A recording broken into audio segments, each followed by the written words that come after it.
Hello BookTube, welcome to Lizzie Fan Loves Books. I'm Elizabeth and today I'd like to do a Saturday Shelfie tour, but not of my bookshelves. This time I'm going to show you my bookshelf quilt.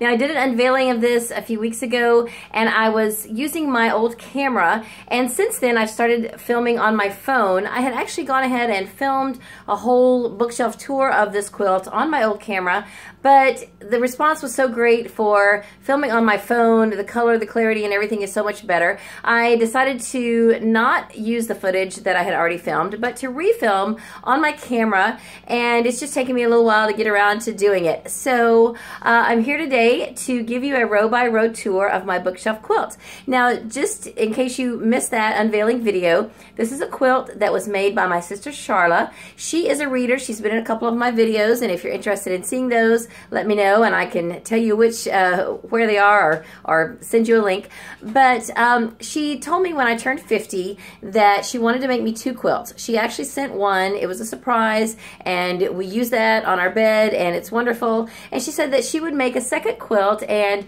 I could pick the pattern. So we tossed around a couple of ideas, and then about that time I started booktubing, and she saw a photograph of a bookcase quilt and thought that this would be completely appropriate for me, and I wholeheartedly agreed. So it has not taken her 2 years to make this, though. She's a very prolific quilter. She had several other projects going, and so earlier this year she started this one and whipped it up pretty quickly, I must say. She did ask for my input on a few things. There are some authors and book titles that are embroidered on some of the books, and she put just some really fun details into this quilt. So I'm going to get behind the camera now and I'm going to show you the details of my bookcase quilt. Alright, so let's start up here on the upper left. This is a fun section. This has some different fabrics that are appropriate for both my childhood and my husband's. The beehives are more appropriate for my husband because him and his dad and his family raised bees when he was younger, and then my family grew up on a farm.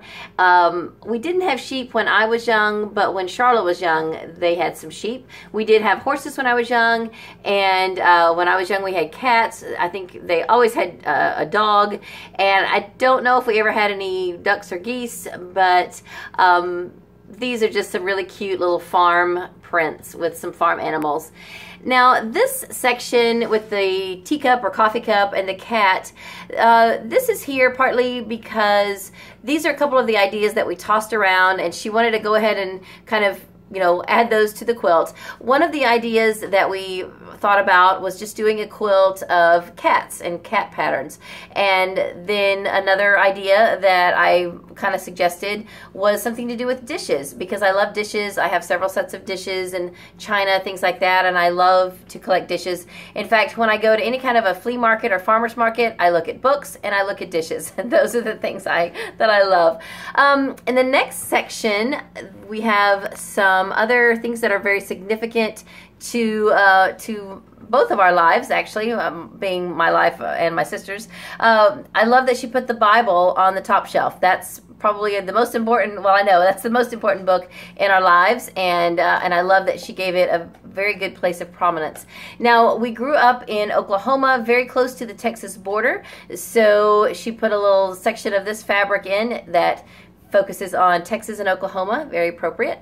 And then my whole family are graduates of Oklahoma State University. Actually, when my parents graduated from there, it was Oklahoma A&M College, and now it is Oklahoma State with Pistol Pete as our mascot, and that is my alma mater.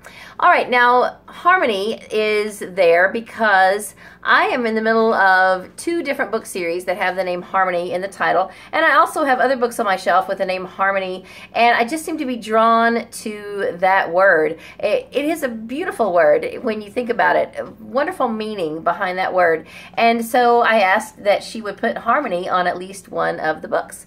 All right, then we've got some teacups, coffee cups, little cupcakes, things like that, and a cute little neighborhood scene there. And then right on the end, we've got Little House on the Prairie, which was one of my very favorite and very early book series that I read. I'm a huge Laura Ingalls Wilder fan, and I've been to a lot of the home sites where she lived, and so definitely Little House on the Prairie had to be on this bookshelf.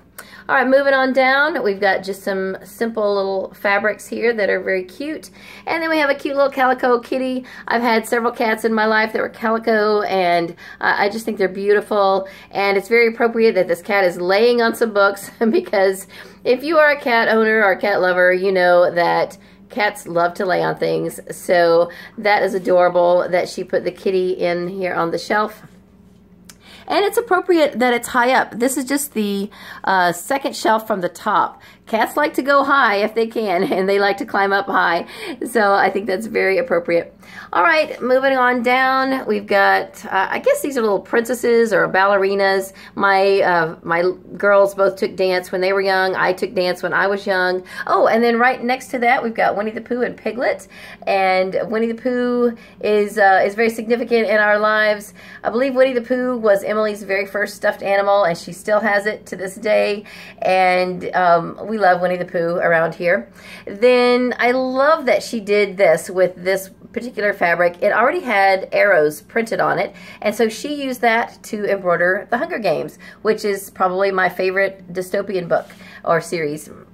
And moving on down, we've got some dragonflies and butterflies, and then I believe this is probably from the same fabric as the Texas and Oklahoma piece, and so here we've got Florida with a little gator, and it's just super cute. I live in Florida currently. I've lived here since 1988, and so that's very appropriate. Then right next to it is also a very appropriate Florida print. We've got some flip-flops, swimsuit, suntan lotion, ice cream, and then another cat pattern, adorable. And I believe that's actually, there may be a cat in that one, but it's hard to tell. I think the next one is just kind of a little cute little farm scene. And Fannie Flagg. Fannie Flagg is one of my favorite authors, so of course her name had to go on my bookcase. And moving on down, we've got All About Cats. You'll see a running cat theme throughout this, because my sister knows that I have been a cat girl from day one. And right above All About Cats, we've got a cute little print of puppies. Then some more really cute fabrics. There's a barn. We've got an American flag, Mickey Mouse, very appropriate. I live right here in Central Florida. And next to that, we've got mystery. Now, that's one of my favorite genres. So I could have had her go ahead and just put cozy mystery, but this way it just kind of keeps it wide open. I love that she put question marks, and that is awesome. Okay, moving on down, some more cute fabrics. There's another cute one. Now, this is kind of cool because I'm pretty sure that this fabric said thread shop, but she took off the TH. She cut it so that it says read, read show or read shop. So that's perfect. And right next to that, we have Miss Julia. The Miss Julia series by Ann B. Ross is one of my all-time favorite series. It is well loved by myself and Charla. In fact, she's the one that first introduced me to Miss Julia. She learned about Miss Julia from one of her friends, and it's just a great series. Then this next to last one here, Sugar and Spice, is not embroidered. That is printed on the fabric. But I love how she utilized the fabrics so that they make sense. You know, I like that a lot. All right, moving on down, we've got some books that are leaning. That's so cute how she did this. And I will say, because people have asked me, is this quilt appliqued or is it pieced? There's some of both. The books are all pieced, so she did piece those into that section in that leaning position. Now, I will say, though, that on my own bookshelves, you won't find very often books leaning because mine are packed in pretty tight. But then she also did applique some different things onto the quilt. And I believe that this is appliqued. Well, actually, no, this is pieced. Up higher, the cup and the kitty that we saw at the top, those are appliqued, and then right next to these there's a flower that's appliqued. But as I'm looking at it, this is also pieced. So we've got two little pictures here. This one says, "Be the real you, and there's nothing you can't do." Very appropriate. We've got a girl with a cat and a sack of books. And then right next to that, we have "Be a high-tech girl and explore the world." Now, I'm certainly not a high-tech girl, but I do spend a good amount of time on the computer, and there's her cute little kitty. And then we've got a cute little flower in a pot and some more cute fabrics. There's another little farm scene, some food, flowers, cupcakes, and then right here almost at the end it says Mitford series, and it says Karen. That refers to Jan Karen, and I probably could have had her just go ahead and put the Mitford years, but because Jan Karen writes books about Father Tim, some of them are in Mitford and some of them are not. I still kind of just consider Mitford to be the all-encompassing word that it fits the books, and they are by Jan Karen, so it's more than one series, but they all kind of are together. I don't know, it's confusing. I was trying to help somebody, I think it was Elizabeth Wooten, who's one of my friends and subscribers online, and she's reading them right now, and at first on Goodreads they were marked where the Father Tim books were not numbered in with the Mitford books. But that really shouldn't be that way, because they need to go in publication order along with the other Mitford books. And now, though, somebody has corrected it. I went back on there the other day, and it's correct. So, anyway, I'm rambling, but the Mitford series by Jan Karen is my all-time favorite book series of all time. All right, I'm going to have to get down on one knee to be able to have a good angle at these last two bottom shelves. So there's 6 shelves in this quilt, and here are just some cute fabrics. Here we've got Eeyore and Tigger. Eeyore is very special to me. I love Eeyore. There's a cute little monkey and giraffe. And another one of my favorite series of all time, Anne of Green Gables, and I love that she found some green fabric. Very appropriate. Here's another little puppy book right next to Sunshine State, which of course refers to Florida, where I live. And we've got some sunflowers, and here's a little cowboy, a little cow. We raised cows when I was growing up, so that's perfect.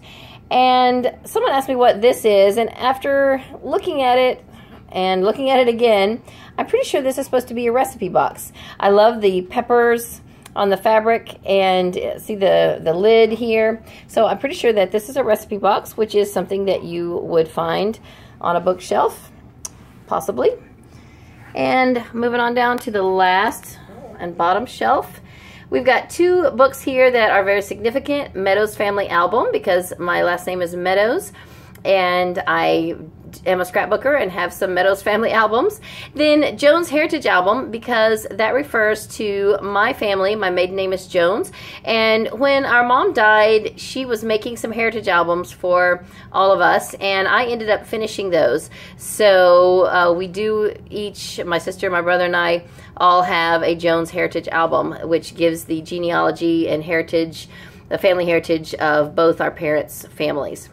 To the extent that we know. Okay, so this is one that's just printed on the fabric, Fresh Flower Boutique, but that's cute. Here's some more leaning books, and we've got a cookbook, and we've got a sewing book. This fabric is Singer fabric. Charlotte said that she has, I think, like 5 different Singer fabrics, and so she took a little bit of one and incorporated it into that. I love that. In this stack, it looks like that's a bicycle there in the middle, and then on the bottom, that's a little bit more of the teacup fabric that we saw earlier. And then just some more pretty prints there in the bottom. Okay, now I'm going to get up and try to kind of zoom back where you can see. This may be shaky for a second while I get up. And I'm going to back up so that you can see more of the whole thing.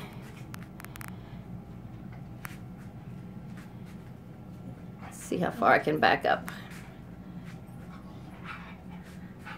I really don't want you to see all the junk in my kitchen off to the left. But there, you can see the whole quilt. Right here on my left is our piano. That's what's kind of in the way there. But that is the whole quilt. It's right here in my living room. And right now it's just hung with thumbtacks, but I am going to get something better. I don't want to leave it in this position very long because I don't want it to tear and I don't want to make holes in it, but I wanted to at least leave it up long enough to get this shelf tour done, and I may do a few videos in front of it before I take it down to rehang it. So that is my bookshelf quilt. I hope you enjoyed this tour, and come back soon for another video. I have several coming up, and that's all I have for this one though. I hope you're having a great day. Read a good book, and God bless you.